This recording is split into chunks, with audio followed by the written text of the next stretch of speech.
Hola, bienvenidos a esta nueva clase que tiene como propósito que ustedes, como estudiantes, puedan comprender la importancia que tiene la farmacovigilancia en el contexto del uso racional de los medicamentos, no solamente en Chile, sino que a nivel mundial. Y para poder profundizar en este tema y poder levantar la atención, es que es importante cuando se analizan los elementos generales de la farmacovigilancia, se revisen historias que cuentan cómo se llegó a un sistema de farmacovigilancia mundial que hoy en día respetamos y todos tomamos buen provecho de la información y los estudios que de ahí surgen.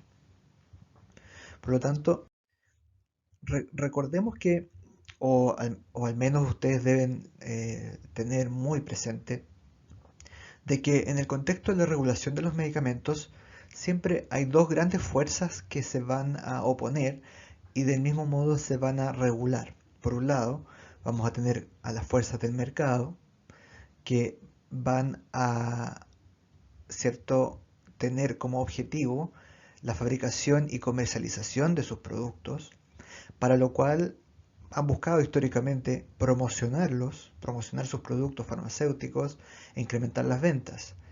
No es sorpresa para nadie de que la industria farmacéutica es una industria de carácter lucrativo, por lo tanto, es un negocio que debe rentar a sus dueños o a sus corporaciones. Y por otro lado de estas fuerzas opuestas se pueden encontrar los salubristas o profesionales de la salud que buscan defender la salud pública y al mismo tiempo proteger los intereses de la población, salvaguardar la salud pública y la salud de toda la población de cada una de las naciones que hacen uso, por cierto, de los beneficios de los fármacos en la terapia medicamentosa. Y cuando revisamos estos ejemplos, es muy interesante e incluso anecdótico ver fácilmente en internet los distintos tipos de publicidades que encontrábamos o se encontraban en aquella época en los periódicos, en las revistas, principalmente de países, cierto, del hemisferio norte, en donde se promocionaba ampliamente el uso de determinados medicamentos. Hasta el día de hoy, incluso, si ustedes tienen la oportunidad de viajar a países como Estados Unidos, pueden ver en la televisión amplias publicidades y propaganda respecto al uso de determinados productos farmacéuticos con una serie de indicaciones o recomendaciones que permiten de que el laboratorio se asegure de que la información respecto a los riesgos fue entregada en esa publicidad. Cada regulación de cada país establece, por cierto, las normas actuales de publicidad. En este caso, observen que esta publicidad llama particularmente al género femenino. Ya ahí podemos tocar otros temas del ámbito, cierto, de género, pero particularmente en aquella época se llamaba y se invitaba a las mujeres, cierto, normalmente dueñas de casa, a mantenerse flacas, esbeltas, cierto, tomando anfetamina.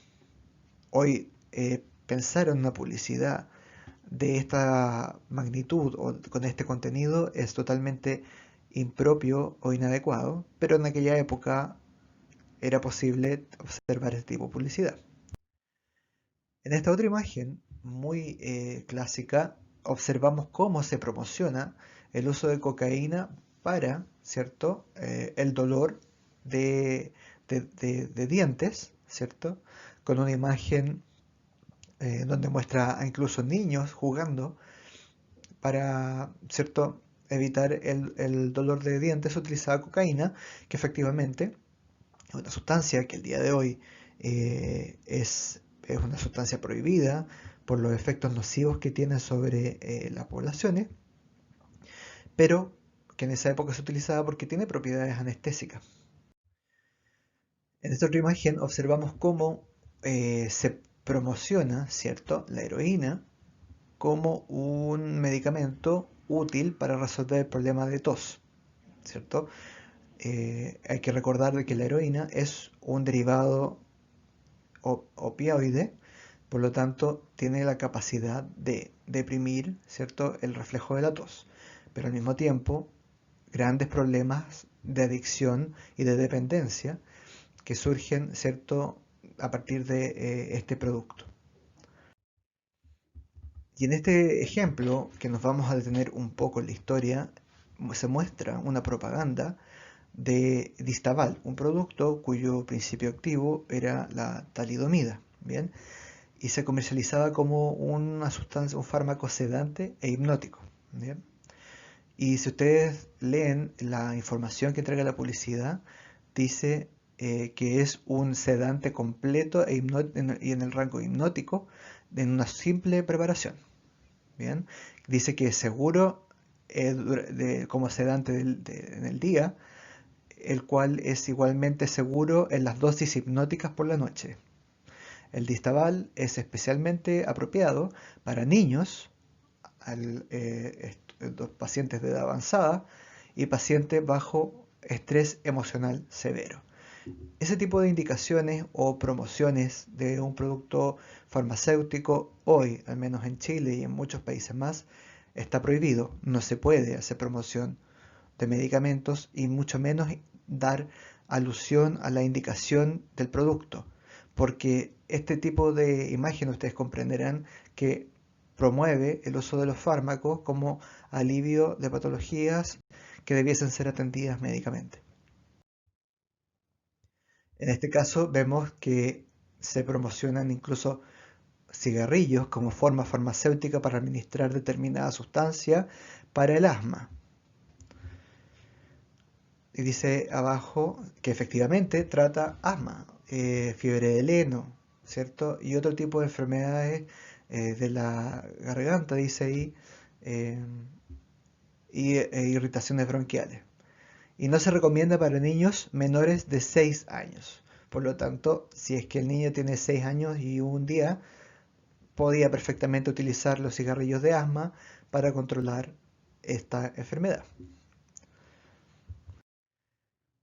En este otro ejemplo, tenemos un preparado, el jarabe, cierto, aliviador de la señora Winslow, para, dice ahí, la dentición de los niños, ¿bien? Y si ustedes observan el preparado, ¿cierto? ¿Qué contiene? Contiene alcohol, menos de un 1%, y un extracto, una tintura de cannabis índica, cloroformo y morfina, ¿bien? O sea, eh, administrar este tipo de productos en los niños hoy en día está absolutamente contraindicado. Entonces, con el tiempo, ¿cierto? Distintos incidentes farmacéuticos dañinos derivan en una legislación y normativas que permanentemente, y esa es la labor de nuestros legisladores y de nosotros como sociedad, establecer las normas que son necesarias para el debido control de los productos farmacéuticos o medicamentos que se prescriben con receta y cuáles no, puesto que es de interés público, es de interés nacional que haya un debido control para evitar los efectos nocivos que los medicamentos pueden tener sobre las personas.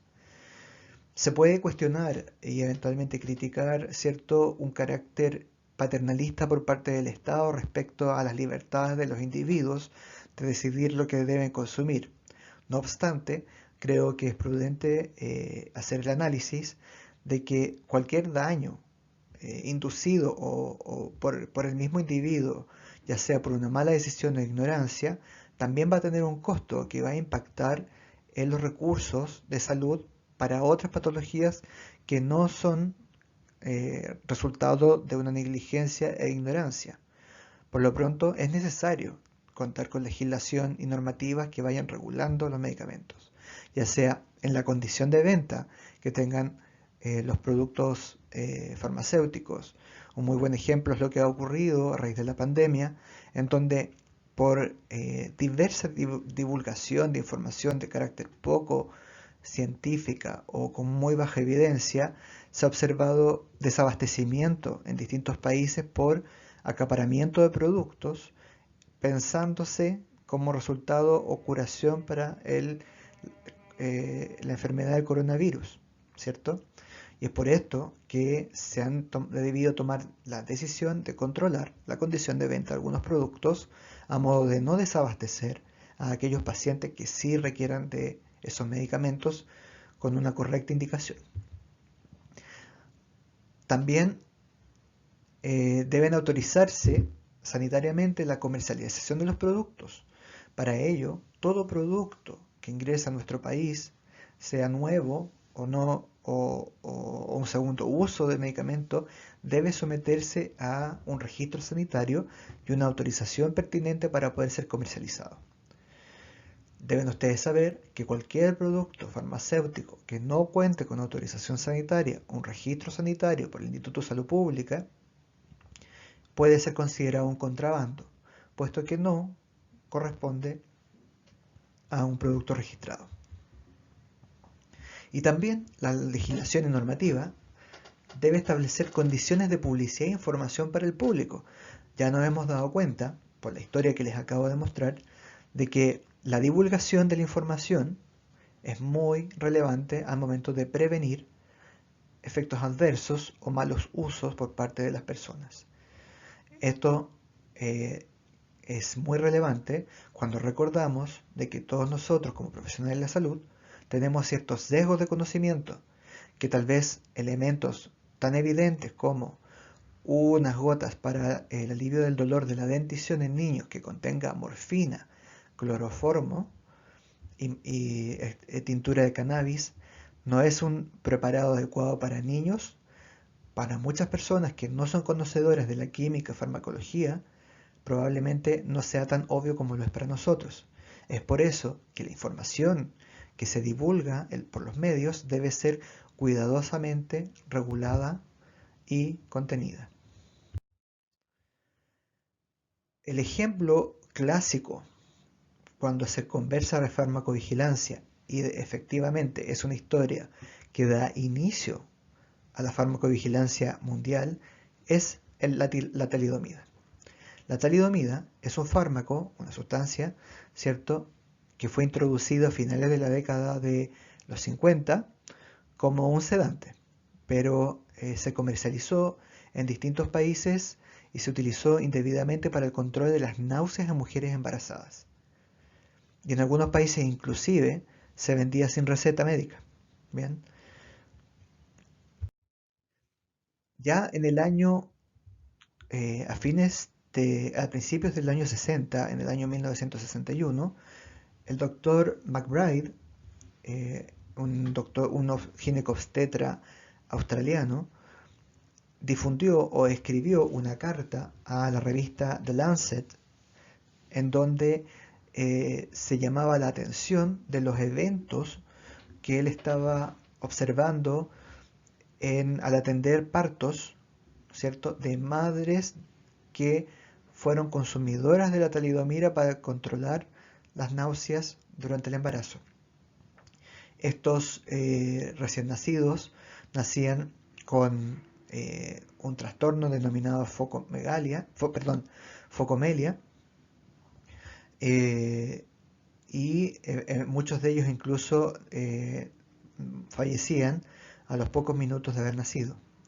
Por lo tanto, es interesante que en esta época este doctor observó y la herramienta que tuvo para poder hacer un llamado de atención a sus colegas a nivel mundial es preguntar en la misma carta si algunos de los lectores han visto anormalidades similares en bebés que han sido, ¿cierto?,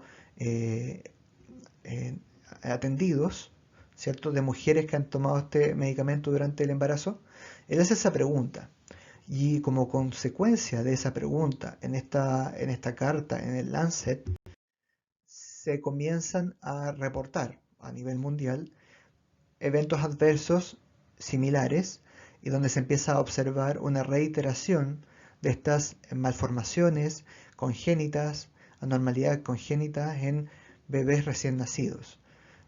Bien, y se empieza a observar una gran cantidad de casos sincrónicos debido a este producto. Y eso es lo que hasta el día de hoy recordamos con el nombre de la catástrofe de la talidomida, y se considera que es la mayor catástrofe médica causada por el hombre, que tuvo como consecuencia a 100.000 niños y niñas que nacieron con amelia, focomelia o dismelia. Bien, que hasta el día de hoy pueden haber algunos sobrevivientes de la talidomida que ustedes pueden ver, observar, si les interesa el tema, sus testimonios en distintos registros audiovisuales que pueden encontrar en la web. A raíz del escándalo de la talidomida, hubo como consecuencia el inicio de la recopilación nacional e internacional de reportes de reacciones adversas a medicamentos para así seguir beneficiando a los pacientes y mejorar la seguridad de las medicinas y una correcta toma de decisión respecto a ellas por parte de los profesionales de la salud y, por qué no decirlo, también de las autoridades y de los legisladores. Comenzamos históricamente a tomar más conciencia de la relevancia que tiene el uso de los medicamentos y su regulación. Entonces, como les mencionaba, se comienza a recopilar los reportes de reacciones adversas en un sistema ordenado, estructurado, que permite ir alertando ante cualquier brote de reacciones adversas que surjan del uso de algún medicamento y permita detener a tiempo eventuales consecuencias que puedan ser catastróficas, como lo que ocurrió en el caso de la talidomida.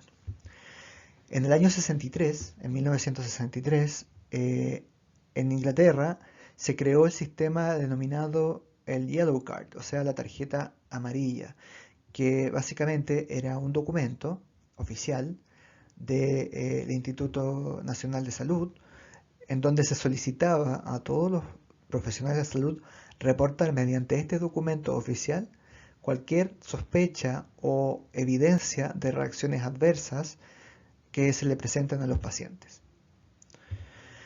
Ya en el año 1968, la Organización Mundial de Salud establece su Programa Internacional de Farmacovigilancia, que hasta el día de hoy existe y se encarga de recopilar y supervisar la recopilación de las reacciones adversas de todos sus Estados miembros.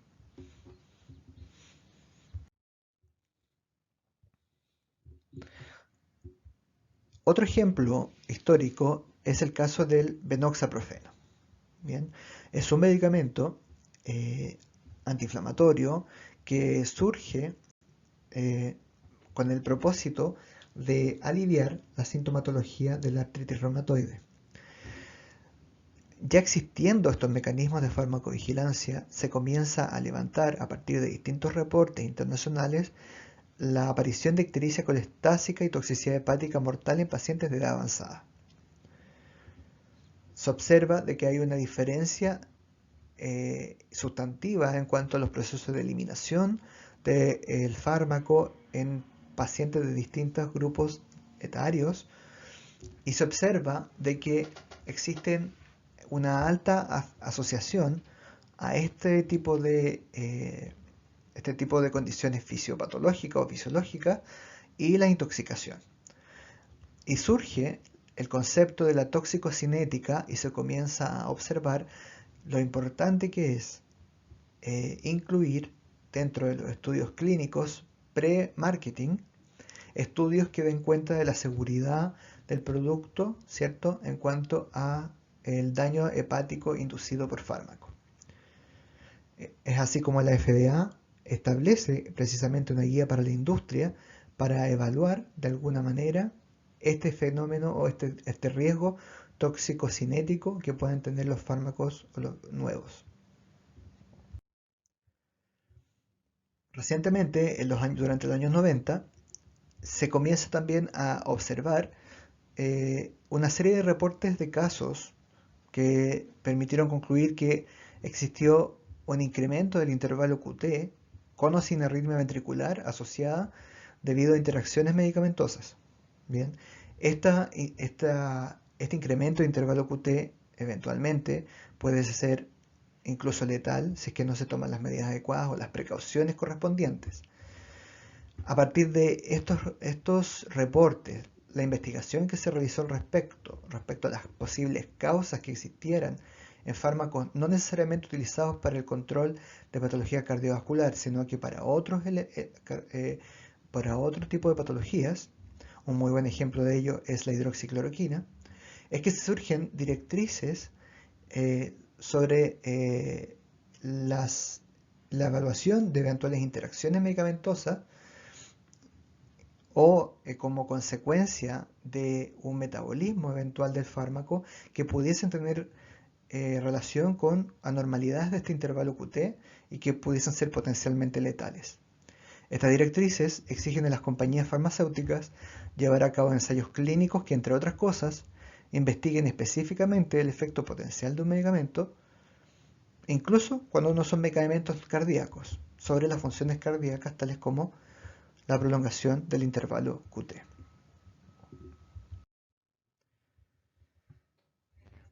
Se han realizado diversos estudios a nivel mundial en donde se evalúa el impacto que tienen las reacciones adversas a medicamentos en la salud pública.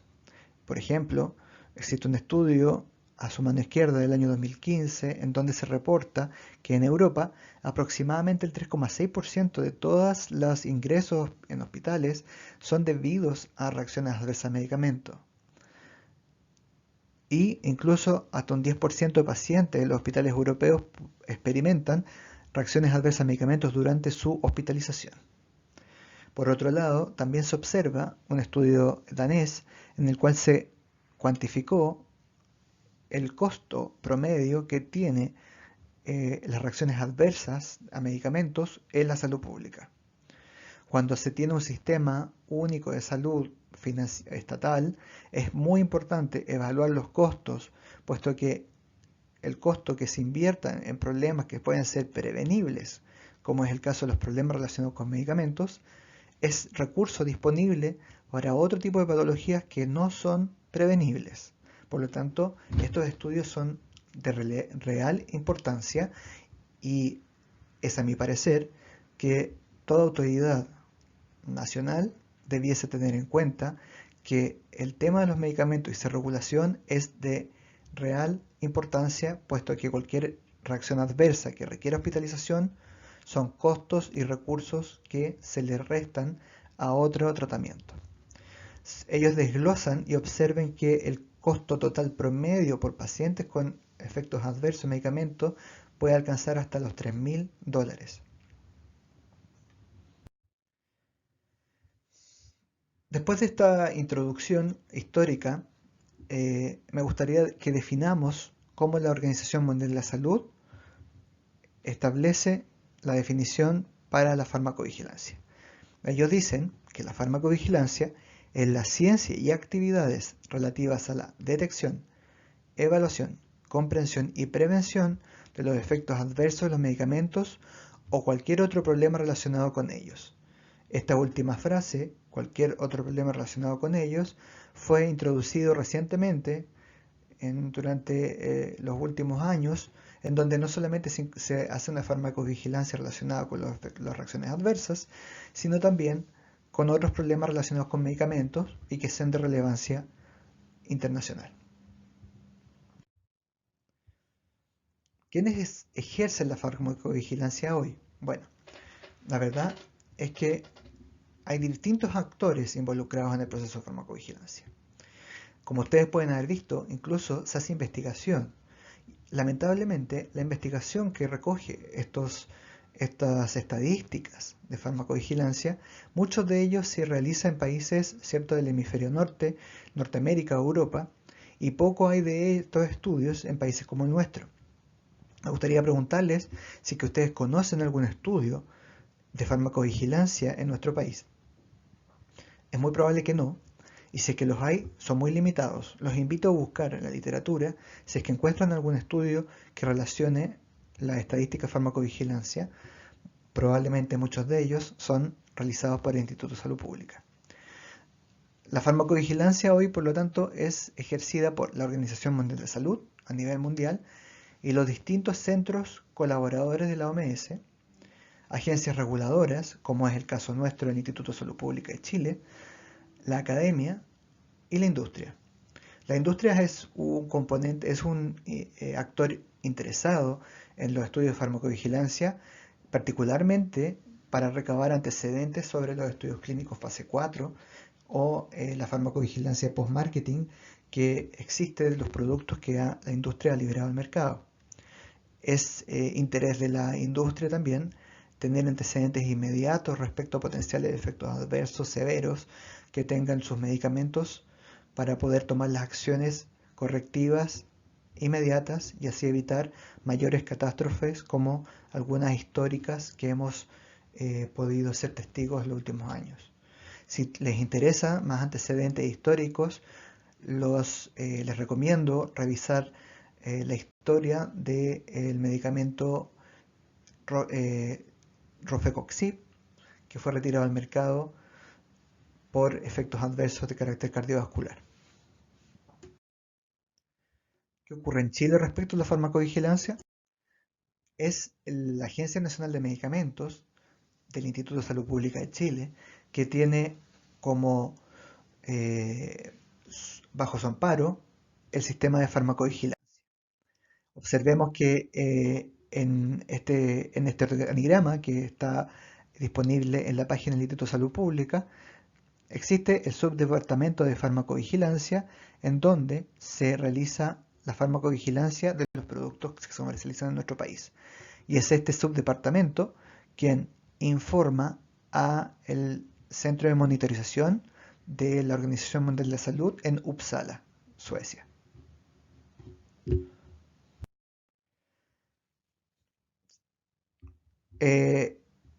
Y existen distintos tipos de actores específicos para nuestro país que se encuentran relacionados con la farmacovigilancia.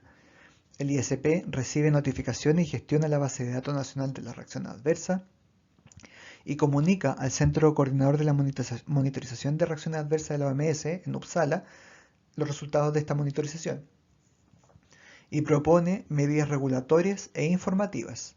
Bien, cuando hay una alerta sanitaria por algún producto, ya sea a nivel nacional o internacional, el Instituto de Salud Pública emite alertas respecto a determinados productos. Los titulares de registro sanitario, particularmente los laboratorios responsables de su comercialización, detectan y también deben comunicar al Instituto de Salud Pública sus resultados de sus estudios o sus investigaciones. Centros asistenciales. Cada uno de ustedes como profesional de la salud tiene el deber de notificar reacciones adversas a través de las estructuras que tenga cada centro asistencial para el reporte de reacciones adversas, farmacias comunitarias, programas ministeriales y profesionales de la salud que trabajan de manera independiente también pueden detectar reacciones adversas y comunicarlas al Instituto de Salud Pública. La Agencia Nacional de Medicamentos recibe notificaciones de reacciones adversas y también de eventos supuestamente atribuibles a vacunas e inmunizaciones, o ESAVI.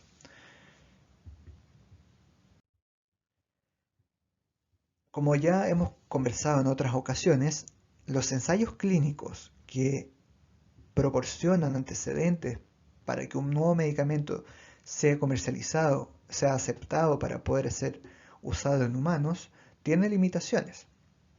Y esas limitaciones tienen que ver con los criterios de inclusión y exclusión de los estudios que se llevan a cabo. Por lo tanto, reacciones adversas comunes son detectadas en esa instancia y habitualmente se relacionan con las propiedades farmacodinámicas y farmacocinéticas del fármaco.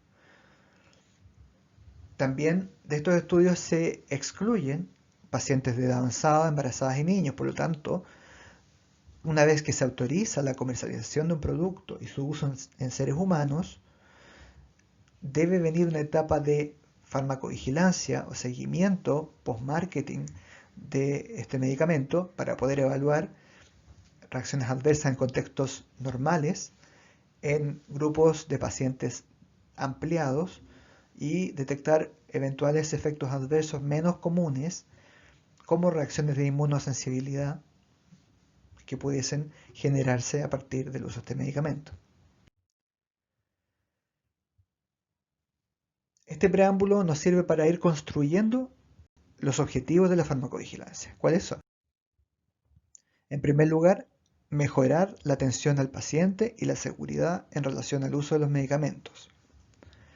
Detectar e investigar los problemas relacionados con medicamentos y comunicar los resultados en forma oportuna. Contribuir al análisis general del riesgo-beneficio de los medicamentos.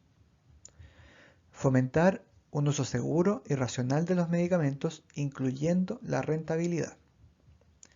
Y reforzar la confianza de la población en los productos medicinales y en la atención sanitaria. Este último punto es muy importante, puesto que ustedes como prescriptores o como usuarios de los medicamentos se darán cuenta de que cada vez que se escribe una receta médica hay toda una confianza a un sistema que funciona. Si ustedes prescriben un medicamento, tienen que tener una plena confianza respecto a toda la escala de autorizaciones que llevan ese medicamento al mercado y de la seguridad y eficacia que tiene. Para ello, el respeto por estos sistemas gubernamentales, específicos o estatales, para poder controlar los medicamentos, controlar su seguridad, es fundamental para una buena atención y una buena resolución de problemas.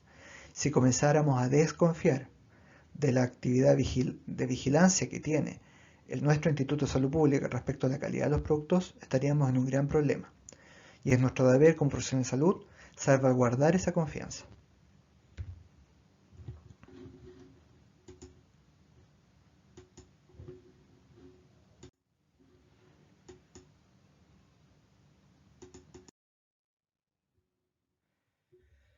¿Cuál es el alcance de la farmacovigilancia? En primer lugar, el uso de los medicamentos propiamente tales. La farmacovigilancia, ¿cierto? Como ya lo hemos mencionado, recopila información respecto a las reacciones adversas, toma decisiones y emite informes. Esa emisión de informe puede implicar también una alerta en el caso de que sea una reacción adversa severa, inesperada, para que todos los profesionales de la salud tomen en consideración al momento de prescribir o utilizar un medicamento. La farmacovigilancia también supervisa o vigila errores de medicación o de indicación. También revisará eventuales interacciones y, también muy importante, vigila todo tipo de uso que esté fuera de la indicación. Esto es lo que normalmente en inglés se conoce como las indicaciones off-label, ¿cierto? Aquellas indicaciones que no son las originales para las cuales se ha propuesto el uso del medicamento a su minuto de liberación al mercado, pero no obstante son utilizadas por el entorno médico, y eso implica también tener presente esa vigilancia sobre la indicación en particular, la vía de administración, que puede ser no la habitual, la dosis, que puede ser no habitual, o incluso un grupo de pacientes de edades diferentes a las cuales originalmente se había indicado el uso de ese medicamento. También se hace cargo del abuso de los medicamentos para otros fines que no son terapéuticos o incluso dependencias que surgen de estos malos usos, y también la resistencia antimicrobiana, el cual es un gran problema que estamos enfrentando hoy en día a nivel mundial. También la farmacovigilancia se hace cargo de la calidad de los medicamentos. ¿Y por qué la calidad de un medicamento puede fallar? Puede fallar cuando hay malas prácticas de fabricación. Siempre va a ser interesante, si ustedes tienen la oportunidad de hacer una visita a la industria farmacéutica, conozcan lo riguroso que es el proceso de fabricación en nuestro país de los medicamentos, que es muy diferente a la fabricación o elaboración de productos alimenticios, por ejemplo. No estamos diciendo que los alimentos no sean elementales y no sean de respeto o de cuidado en su fabricación, sino que es tan riesgoso el mal empleo o la fabricación deficiente de un medicamento para la salud de la población que eventualmente puede ser puede tener una connotación letal. Es por eso que la elaboración debe cumplir estrictas normas de seguridad, de salubridad, que el Instituto de Salud Pública super vigila en nuestro país. Malas prácticas de almacenamiento. Ustedes deben siempre recordar de que los fármacos que se encuentran en un preparado farmacéutico son moléculas, como cualquier molécula, que tiene características físico-químicas particulares. Muchas de estas moléculas pudiesen ser termosensibles o termolábiles, fotosensibles o fotolábiles, y que la exposición a la luz, al calor, a la humedad, pudiese tener como consecuencia una desnaturalización del producto. Tal vez no en todos los casos se produce una molécula tóxica producto de esta desnaturalización, pero sí eventualmente puede disminuir la potencia del medicamento, puesto que la cantidad del fármaco ha disminuido incluso hasta la mitad. Eso puede tener una consecuencia deleteria para un paciente que debe confiar en que la dosis que está recibiendo es la adecuada. Puede haber un fracaso en una terapia e incluso un fracaso que puede llevar a la muerte del paciente por no recibir a tiempo la dosis que corresponde. Pueden haber malas prácticas de distribución que se conectan mucho con el almacenamiento. Recordar que los medicamentos, al ser distribuidos desde su fábrica o desde su importación al lugar en donde van a ser almacenados para su venta o expendio, también debe cumplir ese transporte con condiciones especiales. Debe regularse también la manera en que se distribuye, en condiciones ambientales, pero también el control, puesto que esos medicamentos no es conveniente que estén distribuidos o administrados por personas que no sean profesionales de la salud. Pueden haber productos de baja calidad por todas las condiciones anteriormente mencionadas. Pueden haber incluso productos falsificados, lo cual corresponde a un grave problema, puesto que un paciente pudiese eventualmente estar recibiendo un medicamento que no corresponde y que pudiese tener efectos adversos para ese paciente. Y falta de eficacia, que también puede responder a las razones que les acabo de mencionar o muchas otras que podríamos analizar con bastante detención en alguna instancia de discusión que tengamos. La farmacovigilancia también debe estar permanentemente ampliándose y también haciéndose cargo de otros productos que no necesariamente son medicamentos de uso habitual o frecuente, sino también considerar particularmente aquellos productos que el paciente se automedica, como son los fitomedicamentos, medicinas tradicionales, los suplementos alimenticios, fármacos biológicos y vacunas y dispositivos médicos. Son todos productos de carácter farmacéutico que pueden tener un efecto en la población, tanto positiva como negativa, si es que no se cumplen estándares de calidad o de uso adecuado que pudiese llevar a un problema relacionado con medicamentos. Es muy habitual que los pacientes se automediquen con fitomedicamentos sin necesariamente, y a veces incluso el personal de la salud, sin tener conocimiento de que los fitomedicamentos o productos farmacéuticos de origen natural tienen moléculas que pudiesen interactuar con otras. Por lo tanto, es importante tener presente la automedicación del paciente en este tipo de productos o preparados.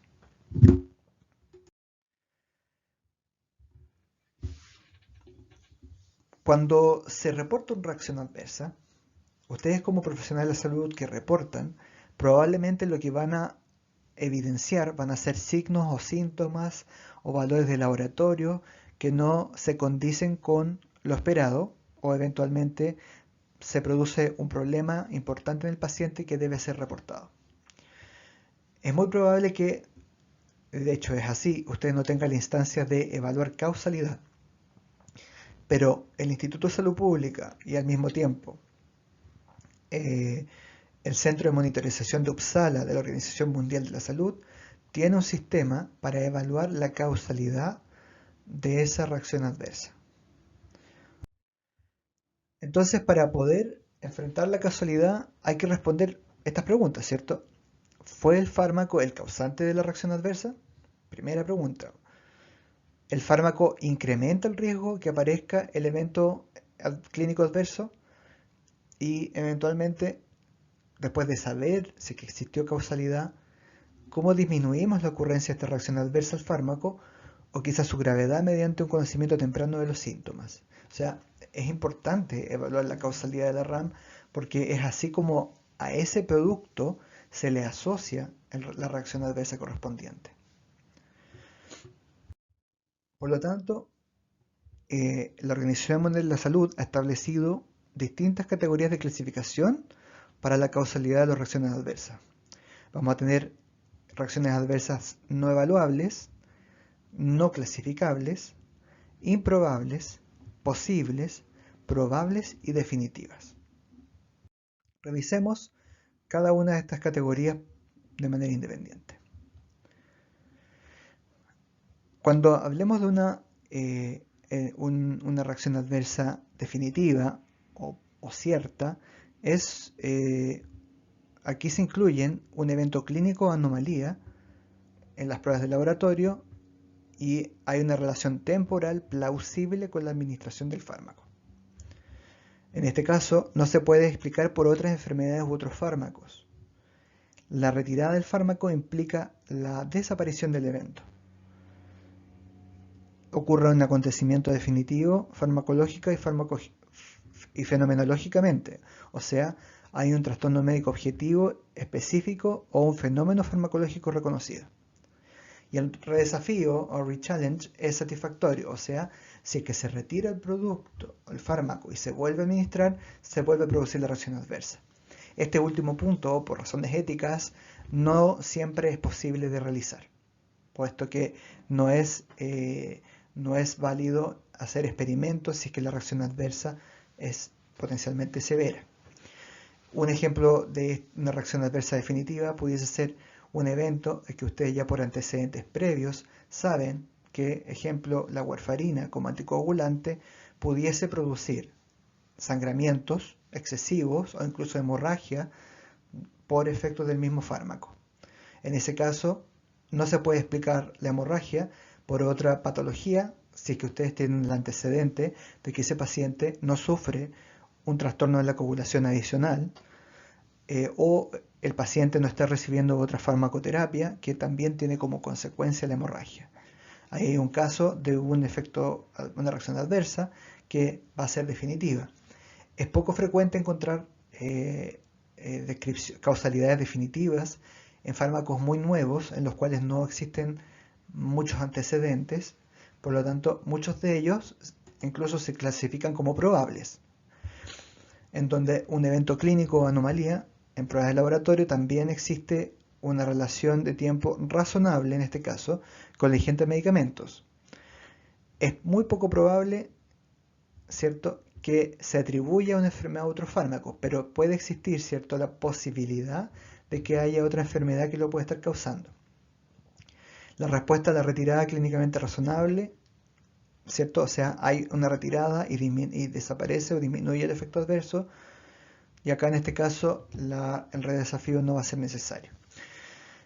Es importante mencionar que cuando vayamos viendo las distintas categorías, consideremos de que porque no sea una causalidad definitiva, no significa que esa información no sea importante y no sea elemental de considerar. De hecho, los centros de monitorización guardan estos antecedentes de manera histórica y sistemática, de modo que si se van produciendo otro tipo de reportes en distintos escenarios clínicos o contextos médicos distintos, se puedan ir haciendo conexiones para poder eventualmente llevar a esa reacción adversa a una causalidad definitiva. ¿Qué pasa con las reacciones adversas con causalidad posible? En donde el evento clínico y la anomalía en las pruebas de laboratorio tienen una relación de tiempo razonable con la ingesta de medicamentos. Pero en este caso también se podría explicar por otras enfermedades u otros fármacos. Y la información sobre la abstinencia, o sea, la retirada del fármaco, puede faltar o ser poco clara.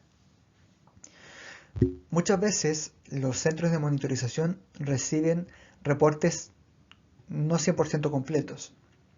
Muchas veces no se cuenta con toda la información, pero sí ya existe un efecto adverso reportado para determinado medicamento. Si bien es cierto, tal vez ese reporte específico no cuenta con toda la información, puede existir otro reporte en condiciones similares que sí cuenta con esa información. Cuando la causalidad es improbable, es que el evento clínico anomalía en pruebas de laboratorio hay un tiempo para la ingesta de medicamento que hace que una relación sea improbable, pero no imposible. O sea, ¿a qué se refiere esto? Que hay mucha distancia temporal entre la administración del medicamento y la manifestación del efecto adverso.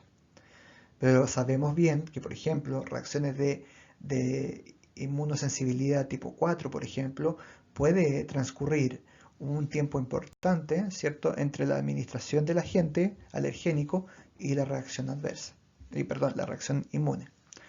Las enfermedades u otras drogas proporcionan explicaciones plausibles también para ese efecto adverso. Podemos tener reacciones adversas que tengan una causalidad no clasificable, y esto ocurre cuando existe un evento clínico o anomalía de laboratorio, pero se necesitan más datos para que sea una evaluación adecuada. Se necesitan datos adicionales y que estos datos adicionales se están examinando por el momento. Y existen reacciones adversas que no son evaluables, en donde existe solamente un informe que sugiere una reacción adversa. No se puede juzgar porque la información es insuficiencia contradictoria y los datos no se pueden complementar ni verificar, ¿ya? Muchas veces ni siquiera se puede tomar contacto con el centro asistencial en donde se reportó el efecto adverso o no queda registro de ello. En estos casos son causalidades no evaluables, pero como ya les dije, son antecedentes que quedan archivados puesto que sirven para complementar investigaciones posteriores.